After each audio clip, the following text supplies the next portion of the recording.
What is happening? We are back. We are added to go into the video. We are going to be reacting to this podcast. So I'm going to try to do it as best as I can.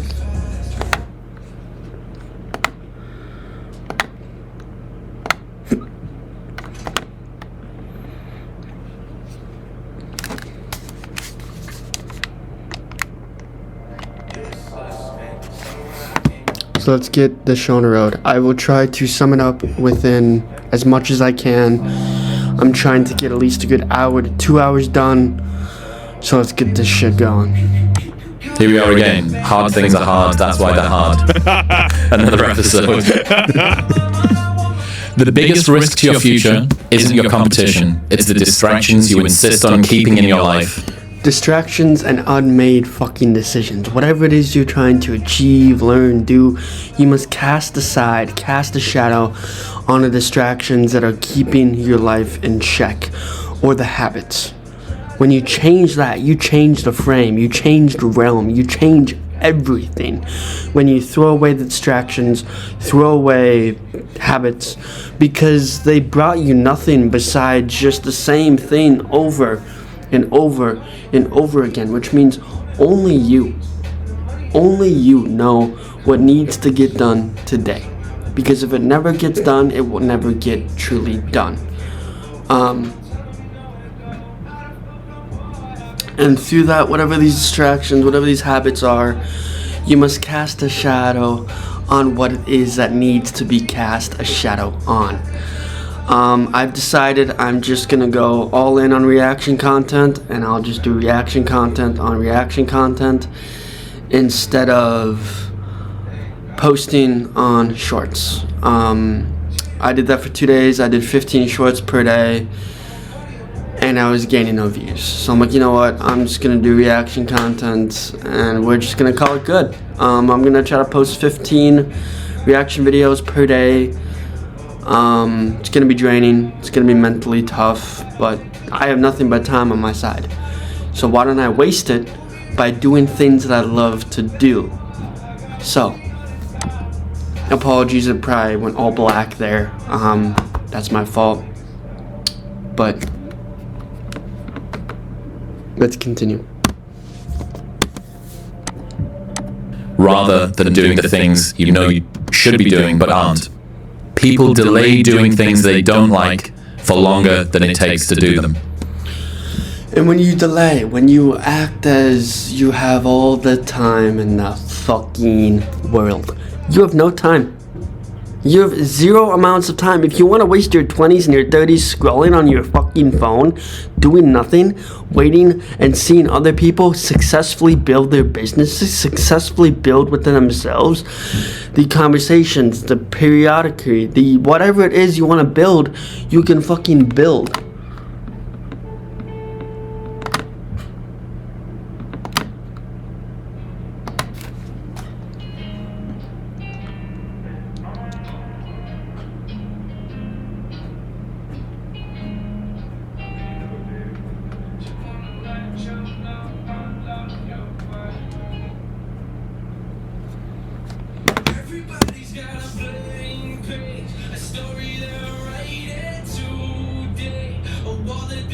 There have been so many times in my life where I knew I needed to do something, and then I filled all this extra time not doing that thing. And then the moment I did it, I was like, wow, that took way less time than I thought it was going to take. And not only that, it took way less time than it took me to delay to actually get to this point. And if I had only started with just doing what I was supposed to do, I could have done 4 or 5 other things that I was also supposed to do by this exact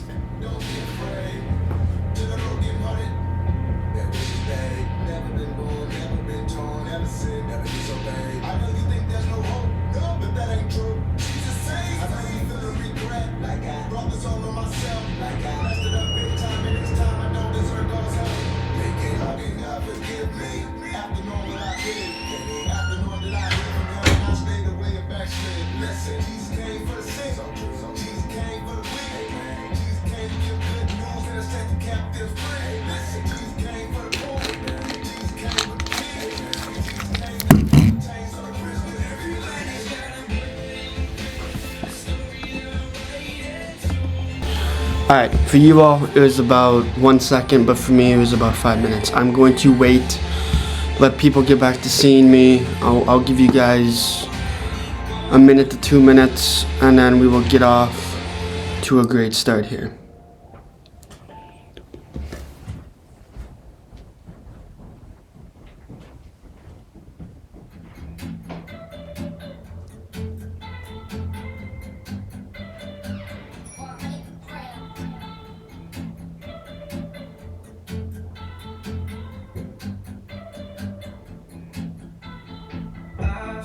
I ain't even got pop pills. If I go, then I die real. Talking to you's like walking through a damn minefield. High heels, he don't come from a mile still. Tell me you feel how I feel. Talking to you's like walking through a damn. Like I said, I'll give you guys a few minutes. Take about a minute, and then we'll get off to a good start. How are we today? Could you just, scooch back a little? Yeah, oh, perfect. Yep, that's him. All right, everyone. Let's try and have a good, clean squish. Beaver, I suggest you leave the vehicle. Oh, wait! You don't have to do this! It's a misunderstanding! Be back in a minute.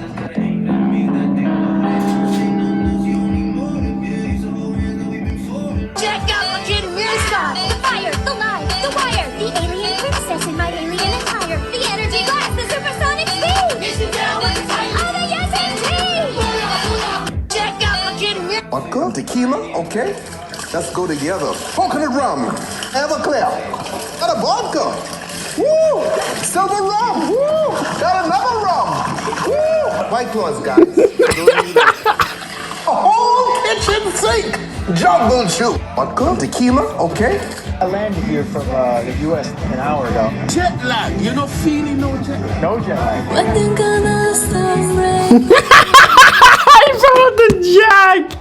He brought out the jack. Oh, that's funny.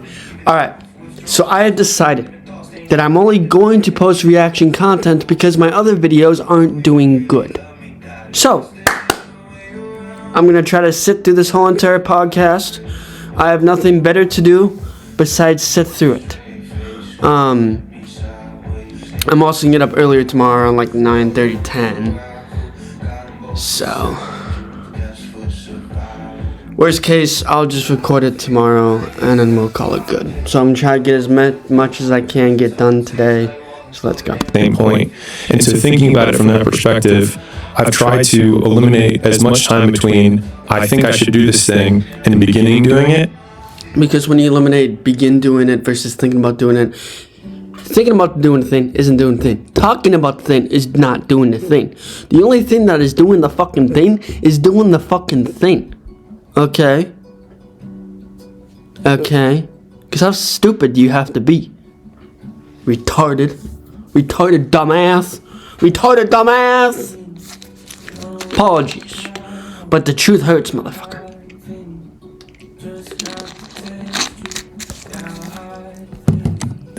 And I think you get this positive reinforcement cycle that occurs every time you start. I call it pulling the thread. It's like, I just need to start pulling the thread. And then all of a sudden, what feels really unknown becomes very tangible. And you're like, oh, I understand the 6 problems I have to solve to do this big thing. But now I know the problems. And then it feels like you can wrap your arms around it. And then you can start taking it one bite at a time. This same thing works in reverse as well. That when you put something off, it makes putting it off more mañana. That's why distractions and habits are most importantly, because the same cycle is the same fucking cycle. If you smoke weed and drink, that is all that you fucking do to cure your boredom. I mean, hell, I just went outside to hit a nicotine, so like, of course, it does the justification of what needs to get done. Because if not, I don't know what to tell you besides do the fucking thing.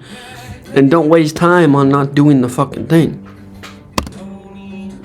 I used to define power by the distance between thoughts and reality. Meaning, if you think about somebody who's omnipotent, so if God or the God figure would be omnipotent, as he thinks, things are. So there's zero space between thoughts and reality. And so if we want to be more godlike in our lives, the distance that we can shrink between wanting to do something or thinking something should be done and it being done is a direct indication of our personal power in our lives. And so that has helped me basically. Hold on. Comes and goes, it's in waves. One day I'll be okay.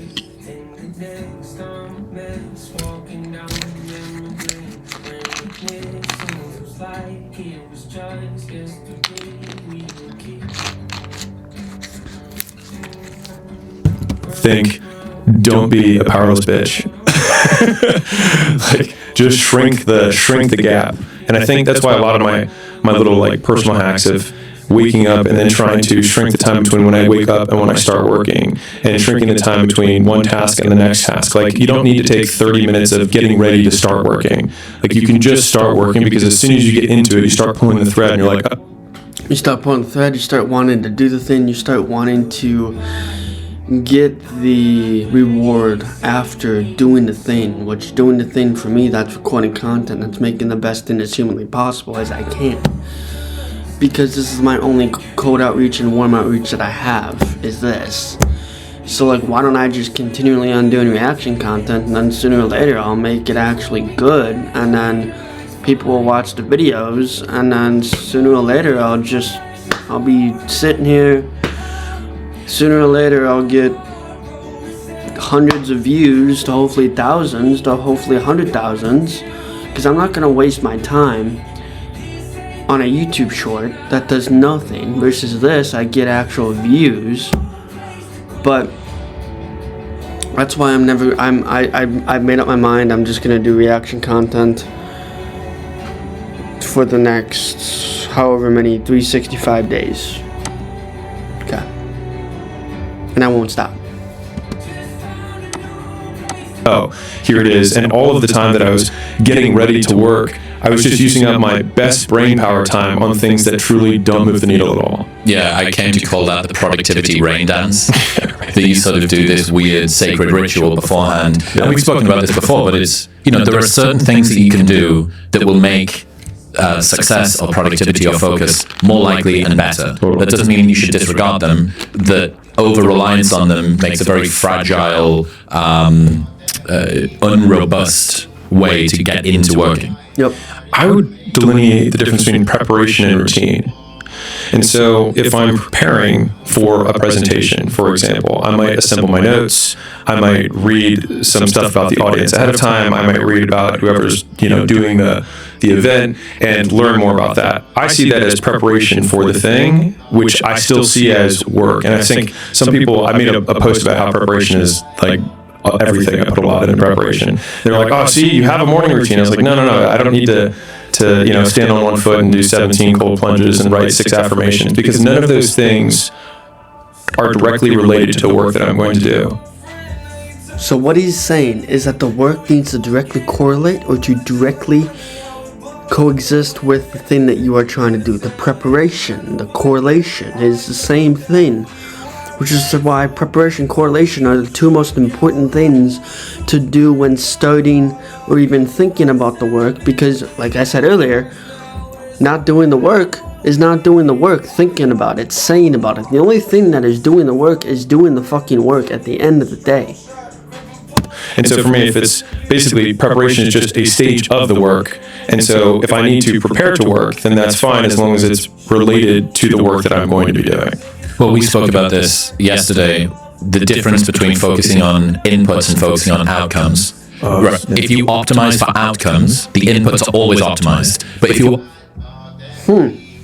you optimize for inputs, I like that. I like that a lot. I don't need to explain that anymore. He explained that very well. So if you understood it, you understood it. Okay? Hopefully that gets over your thick and stupid skull of yours. Retarded bitch.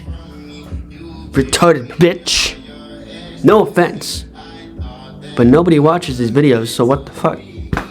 I can say whatever the fuck I want. It's called the freedom of fucking speech. But on YouTube. I don't give a fuck. None of my videos have gotten banned besides the Jocko Willink one, which I was banned in some countries. Like, why was the Jocko Willink podcast banned in some countries? Like, okay. I don't give a fuck.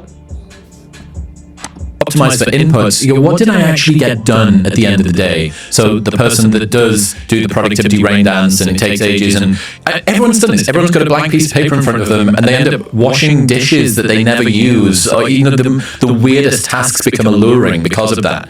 Focusing on outcomes. When we brought this up, it was perfect because I had a whole thing that I was wanting to talk to you about this. So I'm a big proponent of something I call the rule of 100, and I'm not the one who invented this, but it's basically 100 primary actions. So I talk about this within the context of advertising. So you make 100 minutes of content, you do 100 outreach if you're doing outbound, you spend $100 a day on ads, or if you've already spent the money on ads, then you're doing 100 minutes a day of writing ad copy, looking at other people's ads, looking for hooks, and then trying to create more advertisements for your business. And the rule of 100 for most people takes about 4 hours a day-ish. And the thing is that's pure inputs, not output. But I've already taken the time to define what those inputs are that create the outputs. But later on in the book, $100 Million Leads, I talk about the rule of 100 on steroids, which is something that I learned from a guy who owned 13 or 14 really successful gyms, and he called it open to goal. And he said, yeah. He said, my managers work open to goal. And I was like, what does that mean? It's like, so they work open until they hit their goal. And so sometimes that means they hit their goal by noon and they can cut out. Or that means that they have to go from 5 a.m. until midnight that night, because that's how long it took them to hit the goal. And so I've seen this across a lot of high achievers across domains. So like, I'll keep shooting free shots until I hit 100 free shots. I will run until this happens. I will practice my presentation until I do 0 mess ups, right? Or whatever that output is that you want for quality or quantity. And I think that you have to first figure out what the input is that most closely correlates or tracks with the output. What he's implying is that the input has to correlate relate to the output that you are trying to gain. So the input is like content, school, and then the output is what did the viewer learn? What did the viewer get out of it? What did we all get out of it? Okay? And the way I look at it and the way Hormozi looks at it is that without knowing the inputs and the outputs, then you are just doing nails on a chalkboard, doing the same thing over and over again until you hit whatever needs to get done for that day, which is why he said open the goal, which I agree with that. Like tomorrow, I'm probably going to get up at 6 a.m. and do the same thing over and over again. Likelihood of me waking up at 6 a.m. is probably pretty slim, but I need to get this stuff done, because if I don't get it done, then I won't be able to achieve the thing that I want to achieve, which is becoming and building my YouTube channel to where I see fit. Okay? So open the goal. Think about that.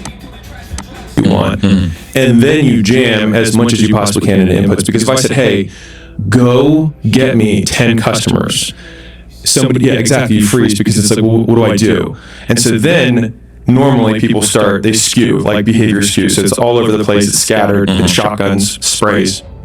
And then they eventually figure out one thing that works. And then it's like, once you hit that, then you just jam that button as hard as you possibly can. And I think that I've been disproportionately successful in different domains in my life by ruthlessly focusing on one input. I mean, even when I was a kid, when I played video games, it's like if you find a spawn point for zombies right before the end of the level, I would just sit there for like 8 hours and just wait for the troll to come up and just slice him again and get my little diamonds and put it in. And I would just do that for hours because I was like, oh, I gotta level up my avatar. But I think I play the game of business the exact same way. Andy Groves says there are so many people working so hard and achieving so little. And that's the lack of correlation between inputs and outcomes. Yeah. I think the vast majority of business owners, I come from the business perspective, the vast majority of business owners work a fair amount. They just work on the wrong stuff and they do it the wrong way. And so they get so little for their effort that they wonder when they're at home empty-handed in bed, why isn't this working when I am working? But if you define work, at least the way I do, which is output.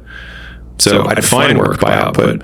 And in order to get output, it's volume times leverage. So how many times you do the thing times how much you get for each time you do it. And so that is do you work smart or do you work hard? It's you do both. You do as many reps as you possibly can, and you are you do it with the most leverage possible. So if I make 100 phone calls, the leverage that I can have there would be how skilled I am. So if I make 100 calls, I might get 10 times more. And so I worked more, I had more output than somebody who has less skill. But the only way you get skilled is by doing more inputs, by working more. And so it's this virtuous cycle of doing more and getting better, and then you get more for what you do. Yeah. Magic you're looking for is in the work you're avoiding. Or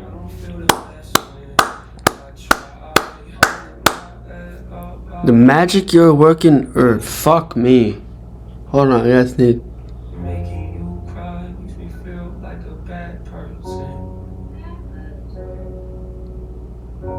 If something's got a hold on me, they don't see the world I see. What the fuck? Fuck. I had a sneeze and then I just disappeared. So the magic you're looking for is in the work that you are avoiding. I don't need to say that any more than what it was said. Beautifully said, Chris. Beautifully fucking said. I couldn't say it any more better than what you have already stated. Well said. That deserves another clap. all the time. Every single time that we're not making progress in this way, what is the highest paying task that's in front of me that I've put off the most? It's always that one. It always is.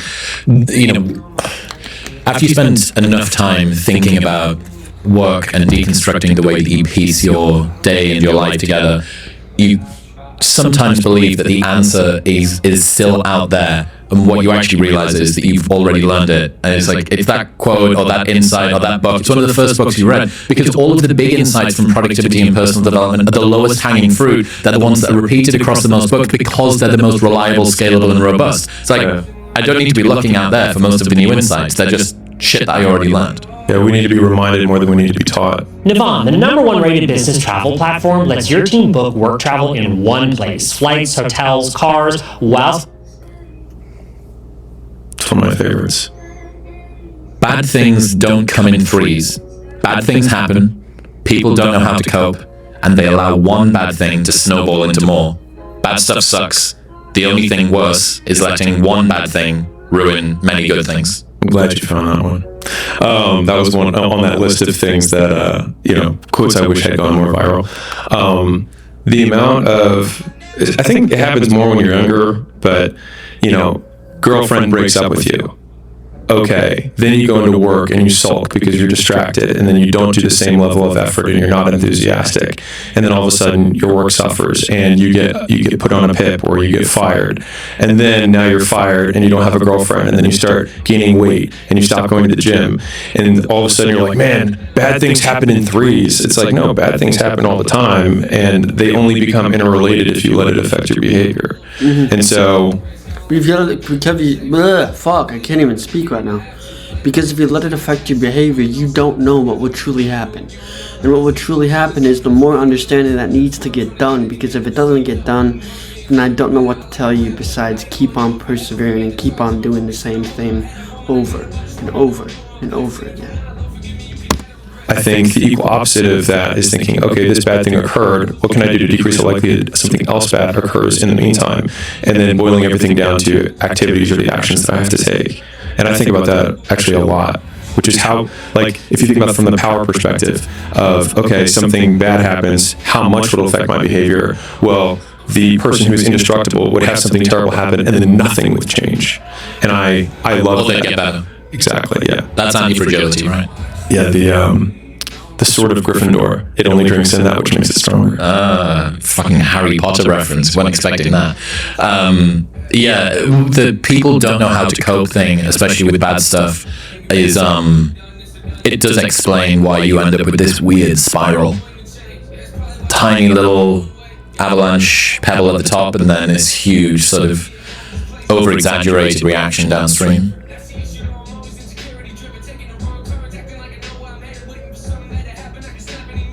Yeah, people don't know how to manage their emotions.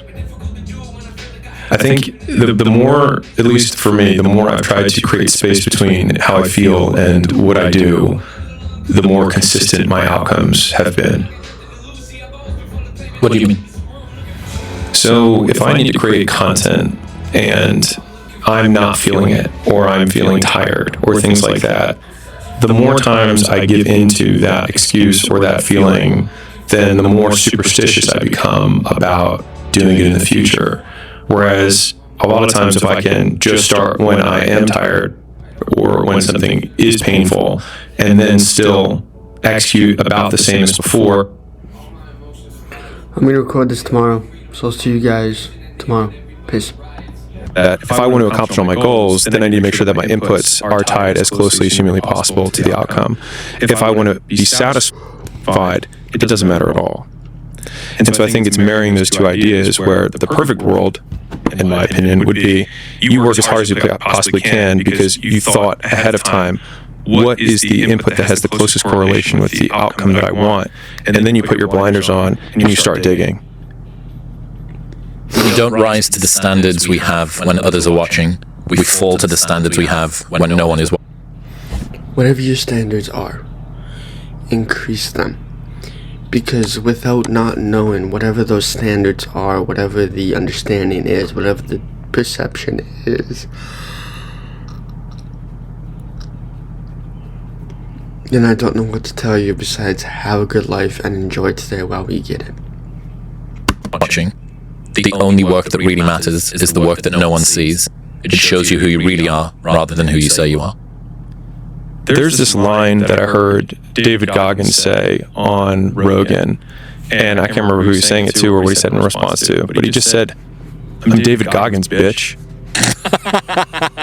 And I remember him saying it, and I thought to myself, like, you want to be able to say that in the mirror to yourself and not laugh at yourself. And the only way that I can do that is know that when no one's watching, I work harder than when they're watching. And thinking about it like that has given me this persistent and ever-present scorecard or third party that's like, no one's watching, which means now you have to work because otherwise you're full of shit. And so it's this continuous reinforcing cycle of the me and other me holding the whip behind me to see how much I can take. But with each lash of the whip that I take, learning that I can take it and continue to trudge on. And so as long as you keep going, you bear witness to yourself of what you are capable of. And I find that incredibly satisfying in the trenches of misery when you have to go through it. It means you're not full of shit. I'm still here. It means that you're not full of shit. What it comes down to is, I think I told you this story about when I was with Sam last year in LA. So I think if you can get to the stage where the public version of you is the best version of you, and then private you has to live up to the best version of you, and then you get to do this sort of self-reinforcing cycle, that's kind of the virtuous version of that, which I guess is kind of similar to what you're talking about here. So I think what we're teasing at is authenticity. And so a lot of people feel like imposters because what they think, what they say, and what they do are completely different. But from an operational perspective, because that's how I like to define a lot of words, which is what do I have to do to be that, right? What do I have to do to be authentic? And you can describe someone as authentic by saying, how would you behave if there was no possibility of punishment? And so if you could not be punished at all, that behavior is who you are authentically. And so, in my opinion, our degrees of freedom are predicated on how much, to what extent we act as though we could not be punished. And so if what we want to do and what we do have no possibility of punishment, that is what we are when we are our true selves. Jimmy Carr talks about nobody throws a Coke can out of the window with kids in the back. Right. That means you're a fucking monster. Yeah. It's what you do when there's no one around. Your old one about authenticity. People are attracted to authenticity, but it's hard to define for me. Here's my best attempt. True alignment of what you think, what you say, and what you do. The hardest part is realizing that our thoughts are fucked and that we have to fix them instead of faking the next two. And it's exactly that. And I actually think ground zero of that is living out your fucked thoughts.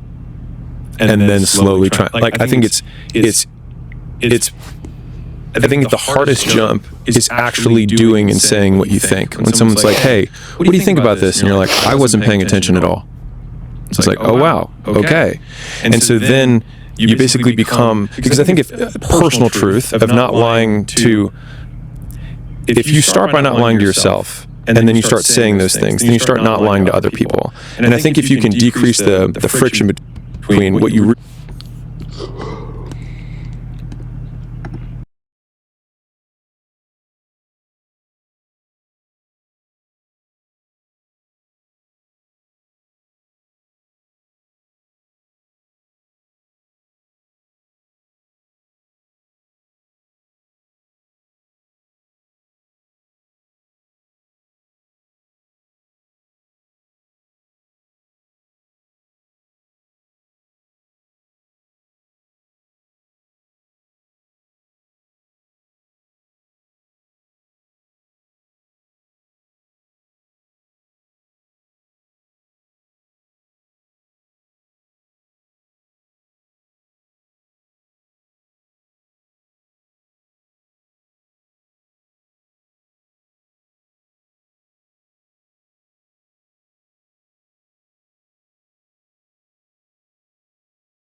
really think and what you say, it starts to create some virtuous cycle outside of you that starts to orient your behavior so that you actually start doing what you really think.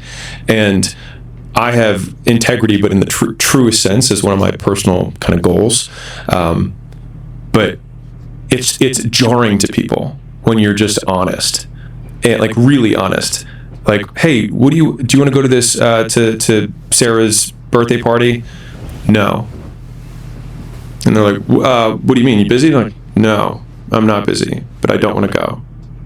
People have a hard time just saying no to things. And I would encourage you, if you're listening to this, like, try saying no to, try actually telling the truth when you don't want to do something. Because we have so many social niceties that we say, oh, I'm really busy, or it's a really bad time right now, or whatever. It's.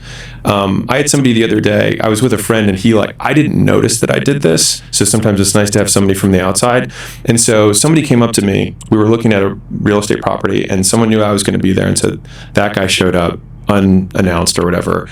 And he was like, hey man, can we do a podcast? And I was like, I'm just in town, going to hang out with Layla for the next few days, like, not really trying to do that. And he asked again, and he was like, hey, maybe like 20 minutes, let's, like, we can just rock one out. And I was like, well, let me show you my calendar. And I pulled up my calendar, and it was all empty. And I said, see, there's nothing on there. And I was like, and I just want to keep it that way. And I didn't think anything of it, but apparently he left, and then my friend just starts crying, laughing, just thinking how hilarious. He's like, I can't believe you said that. That was so boss, blah, blah. And I was like, what is he talking about? He's like, you just showed him your calendar that you had nothing, and you were still like, you're still not going to get any of my time. And I didn't perceive any of this extra narrative that he added to it. But I think just being able to say no to stuff when people ask you for it, because people ask you for stuff all the time. It's these little nibs, these little tiny things. Hey, can you do this? Or hey, can we show up to this thing? Or hey, you're supposed to. Or hey, your aunt did that one thing for you, so therefore you owe her. And saying like, I don't subject myself to those rules. And I had a New Year's resolution, which I do believe in making resolutions. Like, why not? If you stick with them. And so one of my more recent ones was, there are no such thing as social obligations, only consequences. So you have no social obligations, you have social consequences, but you don't have social obligations. And so you have to go. I don't have to go. If I don't go, what will happen as a result? It decreases the likelihood they will invite me again, which is great, because then I won't have to say no again. So this actually saves me time in the future. And so a lot of people don't play out the, like, what happens if? It's like, oh, more of the thing that I would prefer, which is not getting invited to these stupid weddings, or not getting invited to these, Christs, or whatever they're called, bris, whatever the thing is. You probably know what the word I'm trying to say. I do what you're talking. Yeah. Well, kids getting circumcised, or I think. Well, you go and watch it, like a viewing That's gallery. A common thing. Yeah. Is it? Yeah. American circumcisions. I think it's a bris. Whatever. Doesn't matter. All right. Point being, if you say no and are honest about why you said no, people will be jarred, but then you get this muscle, when we're talking about that muscle of being authentic, which is just saying what you really think. And I think that when you do that, you unlock a certain level of confidence in yourself, where you're like, oh, I didn't die. Oh, actually what I would prefer to have happened as a result of that. Oh, you know what? It's Friday night, and I am going to get a good night's sleep because I do have a clear day tomorrow, and I'm going to work my face off, and I didn't have to go to Sarah's thing. And to me, that's like, over time, I think I just do more and more and more of that, and it feels better and better and better. It's funny that your friend saw that as a flex, that it was, and I can see why, and I think I would too. Oh my God, dude, like, you totally owned him with that thing, like, you showed off the fact that you've got nothing. But really, if we're all being honest, if we didn't want to do it, that is the truth. Right. The only reason that it feels like a flex is that it's such a left turn from the social mores that people typically go through. I said this to you yesterday. Dan Bilzerian's superpower is his frictionlessness from what he wants to his mouth. Say what you want about Dan, but he's lived very unapologetically. And that's, what are the things that you can get downstream from that? I mean, maybe you don't like his values or his principles. Maybe you think that he's a bad guy, or maybe you think he's worth more or less money than he actually is. All of these things. But what you can't say is that you don't trust the things that he does are not the things that he wants to do. And that commands a level of respect. That absolutely, and it should command a level of respect. I actually think that when you live that way, people trust you more because their ability to predict your behavior. 100%.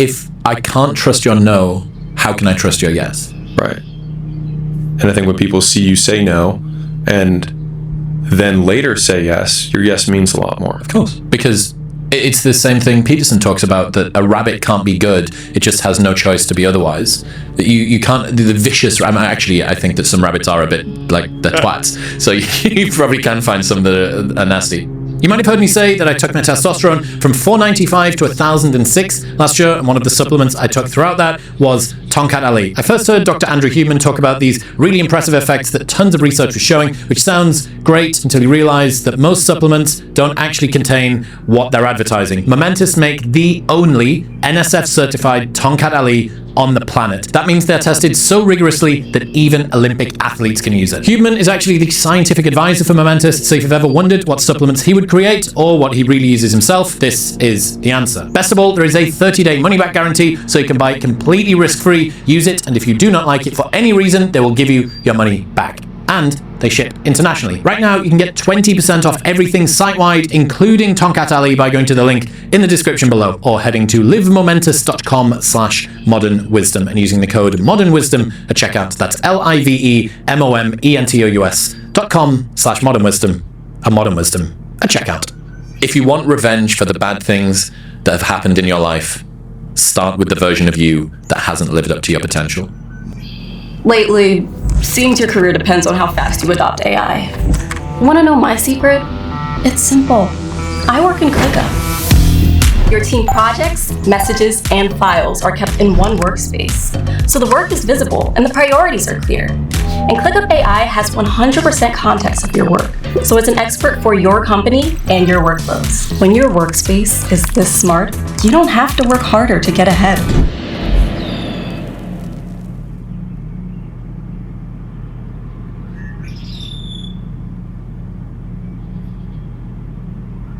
It's here! Wayfair's Memorial Day clearance is on now. Right now through May 25th. Get up to 70% off everything home. Plus, score amazing doorbuster deals all sale long. Now is the time to save big on must-haves for your patio, backyard, and beyond. And get it all with fast shipping right to your door. Did we mention surprise flash deals for just 24 hours? Save up to 70% off everything home during Wayfair's Memorial Day clearance. Now through May 25th. Wayfair, every style, every home.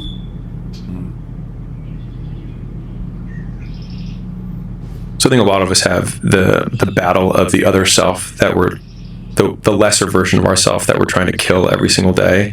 And so a lot of times we have this desire to point the blame finger externally, but wherever you point the finger of blame, power follows. And so whoever I blame for the life I have is the person who I give all the power over my existence, over my circumstances. And so it hurts, but if you turn the finger inwards and you start saying, I don't like my life. The person that I need to punish or get back at is the real person who got me here, which is me. And so you may be right that other people did certain things or you got dealt a bad hand. It also doesn't matter because the only thing that you can't control is obviously the actions that you take. And the only person who's in control of that is you. And so the revenge porn is thinking about what the version of you who got you here did, and then acting in the exact opposite of that as many times as you possibly can. And the pain that you feel by rejecting the thing that you used to do that got you into this bad circumstance, that's the real revenge. It's kind of like the Stoic fork, the dichotomy of control, but it's just taking all of that and just lumping it all on you. Yeah, it's you know, I mean, this is kind of the pushback against victimhood culture, that externalizing the locus of control, it is the fault of the politics or the economy, or it's the state of the dollar, or it's the patriarchy, or it's whatever. He goes, hey, look, you will get 100x, 1000x your returns placing your efforts to try and change those things on you as opposed to on the world.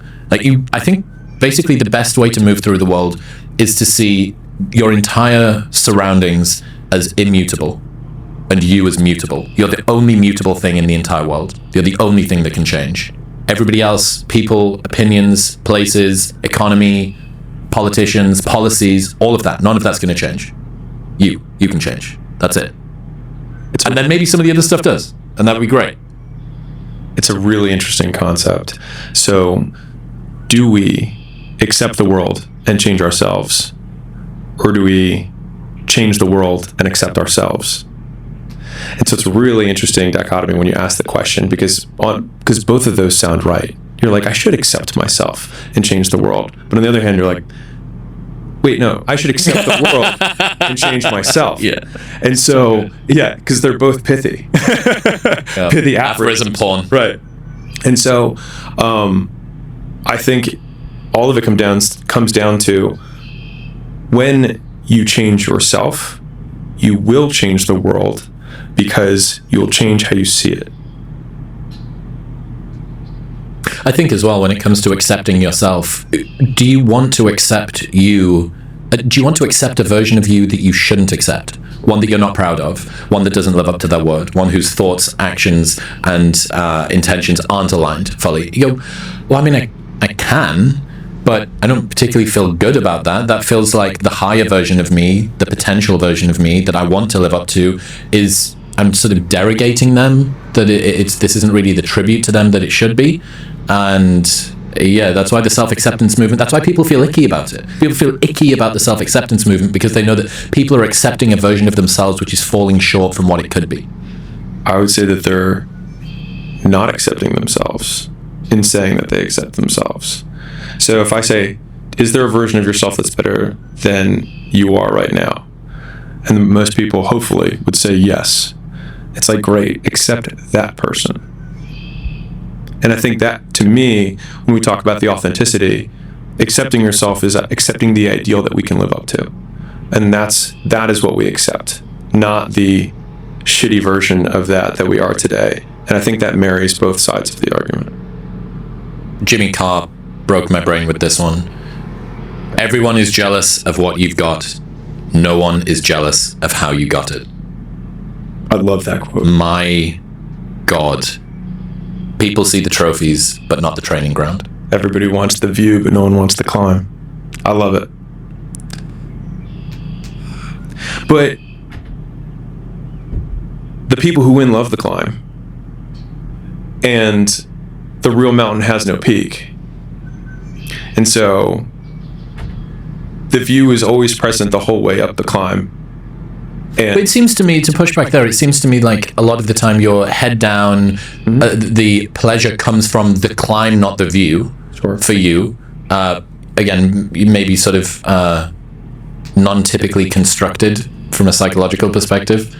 So that was nice. That was diplomatic. So what would you say, and this is something that I think, with these episodes that we do, I often want to try and get you to push a little bit more to adapt your ideas and your insights for people who maybe do have a little bit more of that emotionality that comes through, to try and sort of soften this up. Look, I understand that people need more degrees of freedom than me, typically. I understand that people probably can't get themselves to the level of work that I can. So do you ever sort of play with that idea of, okay, what does a little bit of view taking in look like whilst we're climbing?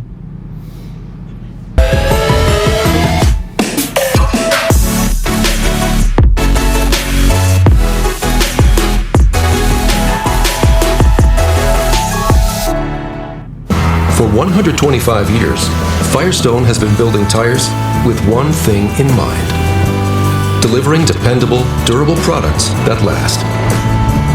Because times may change, but being reliable shouldn't. For dependability that matches yours. Thank you. You're so welcome. Got some favorites. Firestone, always dependable since 1900.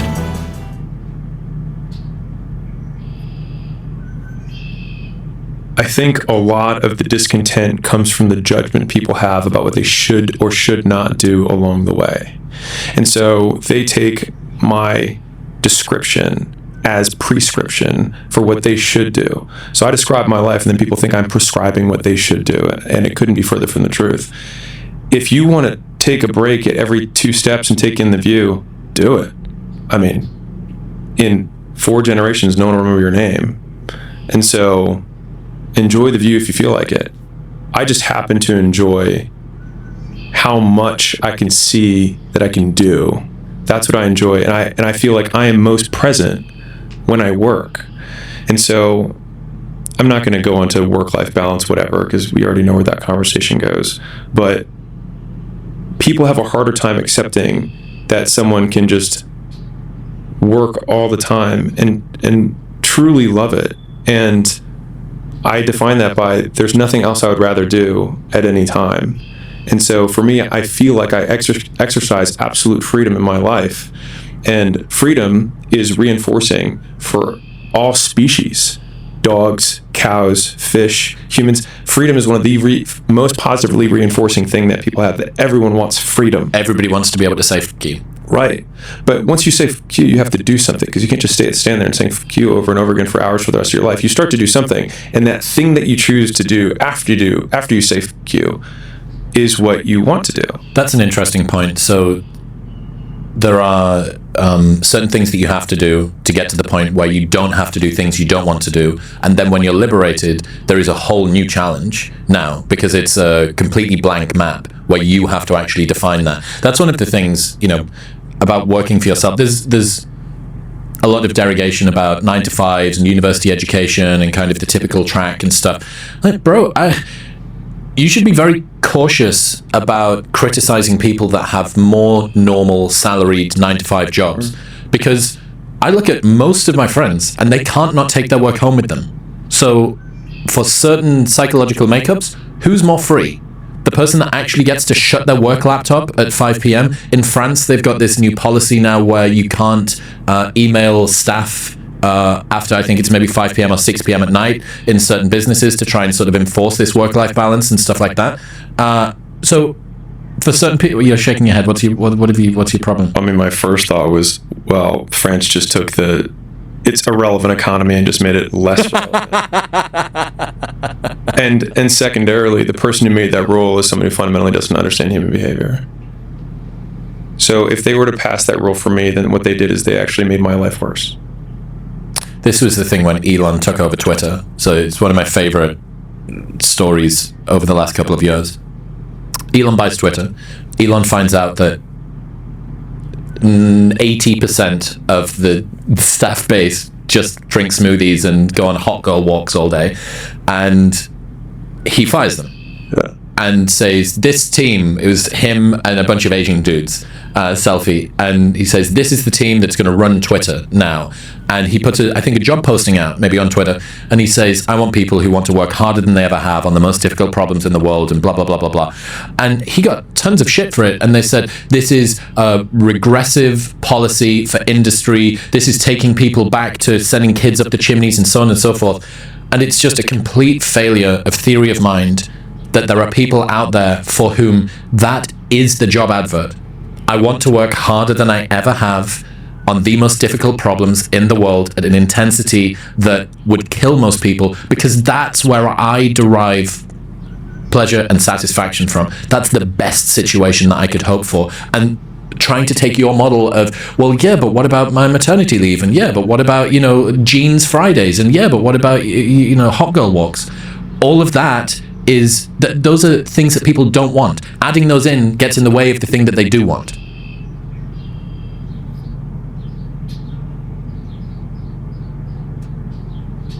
I think a lot of the confusion around the people who are wanting to work harder than they are, or don't like that I work hard or that you work hard, think that they take this statement as a judgment or a criticism on how they live their life. And it's because on the other side of that free line, you're like, okay, I'm now free, I have a blank slate. If I do something or you do something that they deem painful for them now, or something that they don't enjoy, they then say, you are suffering, and that is bad. And both of those things I reject wholeheartedly. First, you don't know that I'm suffering because you have no idea what's going on inside of me, and also, what does your judgment mean at all to me? There's a Tim Cook internal memo that he sent There's a saying that if you do what you love, you will never work a day in your life. At Apple, I learned that is a total crock. You will work harder than you ever thought possible, but the tools will feel light in your hands. So good. Chef's kiss. Chef's kiss, Tim Cook.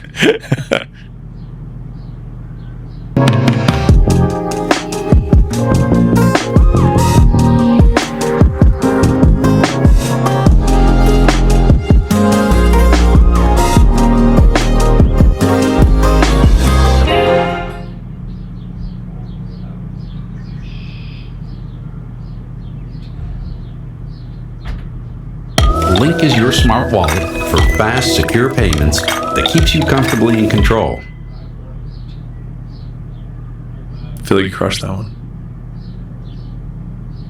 I have a friend who worked for a very high-level recruitment company, C-suite execs for the biggest companies on the planet. I don't know whether it was some internal intranet thing or whether they actually saw these people or they maybe pool candidates with other companies, but he was able to see the breakdown interviews with some of the best CEOs in the world. So he was able to see the summary of Tim Cook and Susanna Wojcicki, the lady, and apparently the first line. So these guys are seeing everybody, the best on the planet, right? And I was like, okay, so just explain to me the interpretation difference between the guys that are already AAA and then Tim Cook. And he said the first line of Tim Cook's summary just said rockstar. That was the first thing. All it said was rockstar. And he realized that in a pool of the best executives on the planet, people like Tim and people like Susanna still are heads and shoulders above the rest. I just thought that was so cool to like see these people in their nascent stage before they've got the thing that they're going to really magnify. They had all the attributes, they didn't have the proof yet. Yeah, they didn't have the playground, they didn't have the petri dish to be able to show just how much they could multiply it. Yeah. Which I think about that a lot when it comes to kind of like potential energy versus reality for people on their way up. And so there's this huge time delay between when we start behaving in a way that a winner behaves and when we start winning. And the problem is that the bigger the mountain you're trying to climb, the bigger the W you're trying to get, typically the more delayed it is between the lag. Yeah, between when you start behaving like a winner and when you start being a winner. And most people don't get the fast enough feedback loop to know that they're on the right path when they are taking these first steps in the right direction, because they have this really big goal, but they forget that with that really big goal comes the even longer delay that it takes to get there, while still continuing to act with no feedback from society. No positive reinforcement. No whatsoever. Nothing. And I think that's, like, if I actually had to put a real, like, what has worked so well for me and why the input over the output focus has been so powerful is that I can extend the time horizon basically indefinitely, because the goal is me, and then the external goals occur. You don't need the positive reinforcement. I mean, everybody's seen it. No, I need the positive reinforcement, but the positive reinforcement is coming from me. Internally. I'm just being like, just because I think it's important. The positive external reinforcement that most people are looking for. Right. But if you are the goal, then the actions you take every day are reinforcing who you believe yourself to be. That's where the confidence comes from. As long as they're directionally correct. And if you just want to be satisfied, then just work your ass off. Yeah, I mean, everybody's seen one of those exponential graphs. And one of my good friends, George, bought me, Ad Professor. He's great. He's fucking fantastic. Yeah. I found, I'll tell you once, fucking, he won't let me say it. But he's just got the most insane client. Like one of the coolest companies on the planet. He bought me for a gift last year. It's the 1 million subscriber announcement post that I did. It's the first ever test footage episode I did in 2017, and in the middle is the play graph that goes between the two, and you look, and it is up until a year at the time, up until like a year before, it's flat. There's nothing. There was days, I remember looking back, there was days when we were doing this show in March April and May of 2018 where we did 0 plays. We'd already launched. I was releasing an episode a week, and there was days where we did no plays. And I released an episode and we did no plays. I went back through and looked. I don't think I even told you this. I messaged every single one of the 1,000 contacts in my phone that I'd accumulated from Nightlife promo on WhatsApp saying, "Hi, I've just launched a podcast. Would you mind subscribing to me?" 1,000 different people bunched into 50-person broadcast lists because that was the maximum broadcast list you used to be able to do.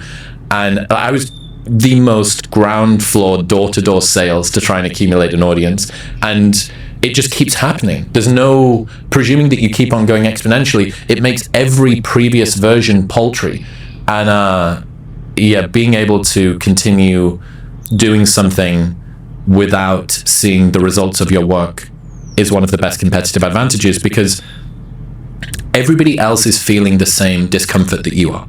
Everybody else is going, I don't know if this is going to work, and this is hard, and why is no one telling me that I'm doing a good job, and fuck, another day with no plays, that's stupid. And then you end up looking at the top 100 podcasts in the world, I think account for 80% of the global plays. 100 shows out of about 4 million account for 80% of the plays, which means there's 399,900 and fucking, that has got the entire rest of it. That's 20% for those. That's it. The leading indicator of a successful person is the ability to act without anything happening.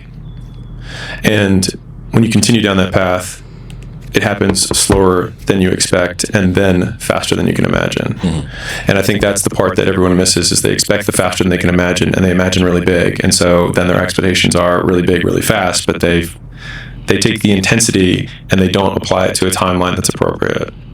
In other news, this episode is brought to you by Element. You might not be tired, you might not need more caffeine, you might just be dehydrated. And proper hydration, it's not just about having sufficient water, it's about having the electrolytes to allow your body to use those fluids. Element contains a science-backed electrolyte ratio of sodium, potassium, and magnesium that helps to regulate appetite, curb cravings, and improve your brain function. This orange salt tastes like absolute godly nectar. First thing in the morning, it's the way I've started my day for over 3 years now, and completely rip if you don't like how you can get a heading tea.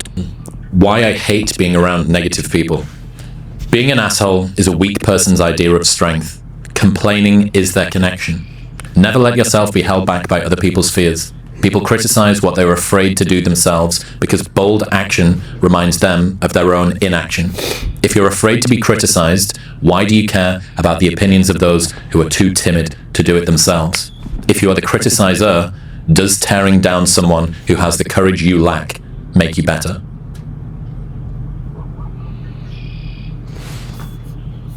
Nirvana.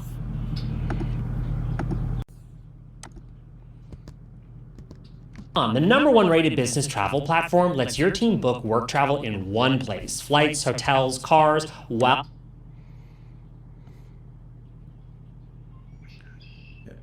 People criticize because it helps them justify the risks they chose not to take.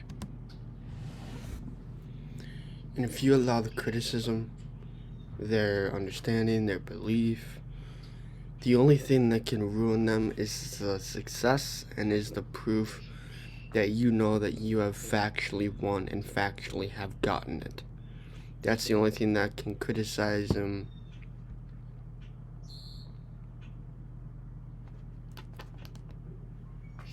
That's the only thing that can make them drown in the fear that they're drowning in. In the hopes that it'll dissuade you from doing it so that you can be in the exact same position as them, which then justifies that they made the right call. This happened when I stopped drinking.